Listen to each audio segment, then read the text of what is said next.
Hallelujah. सभी भाई बहनों को जय मसीह की स्वागत है आप सभी का प्रभु की हुजूरी में। मेरे प्रियो, जब हम उपवास रखते हैं तो हम परमेश्वर के लिए मेहनत करते हैं और परमेश्वर में की गई मेहनत कभी व्यर्थ नहीं जाती।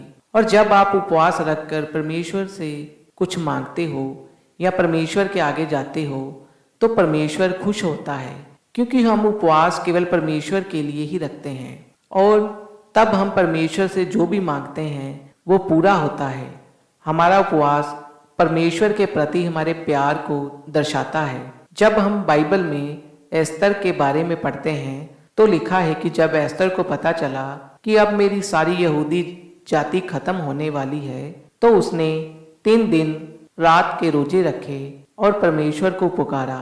और जब हम मत्ती रचित सुसमाचार उसका 6 अध्याय और 16 आयत को पढ़ते हैं तो वहां पर भी उपवास के बारे में लिखा है। तो इसका मतलब है कि हमें उपवास करना जरूरी है। जब हम प्रभु यीशु मसीह जी के जीवन के बारे में पढ़ते हैं तो लिखा है कि शैतान ने प्रभु यीशु मसीह को खाने के द्वारा परखा था, क्योंकि उस समय प्रभु यीशु मसीह जी को भूख लगी थी। याद रखो, आज भी शैतान हर एक विश्वासी की कमजोरी का पता लगाना चाहता है, और अगर एक विश्वासी की भूख उसके काबू में नहीं है तो उसकी जिंदगी भी उसके काबू में नहीं है। इसलिए उपवास का एक विश्वासी की जिंदगी में बहुत महत्व है और मसीह में चलने के लिए उपवास बहुत जरूरी है, क्योंकि जब आप उपवास में रहोगे तो आप शैतान से लड़ने के लिए प्रभु की सामर्थ को ग्रहण करोगे। और जब आप दिन प्रतिदिन उपवास प्रार्थना में बढ़ते जाओगे वैसे ही प्रभु का अनुग्रह भी आपके जीवन में बढ़ता जाएगा। फिर आप जो भी प्रभु यीशु मसीह जी से मांगोगे वो आपके जीवन में पूरा होगा, क्योंकि हमारा प्रभु यीशु मसीह हमारी दुआओं को सुनता और उत्तर देता है। पवित्र बाइबल में लिखा है कि प्रभु यीशु मसीह जी ने अपने 12 चेलों को बुलाया और कहा कि मैं तुम्हें सभी अशुद्ध आत्माओं के ऊपर अधिकार देता हूँ।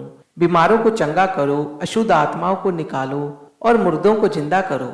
और जब आप इस वचन को आगे पढ़ते हो तो लिखा है कि कुछ चेले दुष्ट आत्माओं को निकाल नहीं पाए, और फिर कुछ चेलों ने पूछा कि प्रभु हम दुष्ट आत्माओं को क्यों नहीं निकाल सके।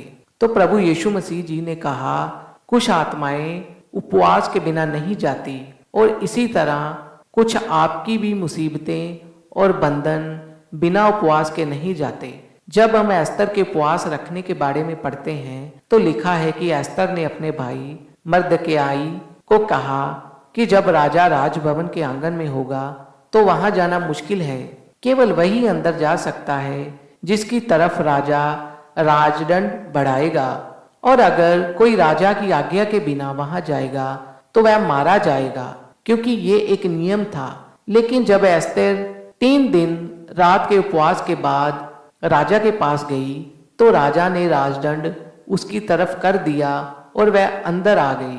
इसी प्रकार शैतान के भी कुछ ऐसे बंधन होते हैं जो हम बिना उपवास के नहीं तोड़ सकते। आपके जीवन में या आपके परिवार में कुछ श्राप और कुछ बीमारियां हो सकती हैं जो लंबे समय से आपके परिवार में चली आ रही हैं, जैसे कि शुगर, जो पहले आपके दादाजी को थी, फिर आपके पिताजी को, और उसके बाद ये आपको हुई, और ये पीढ़ियों और पीढ़ियों से चलने वाली बीमारी है।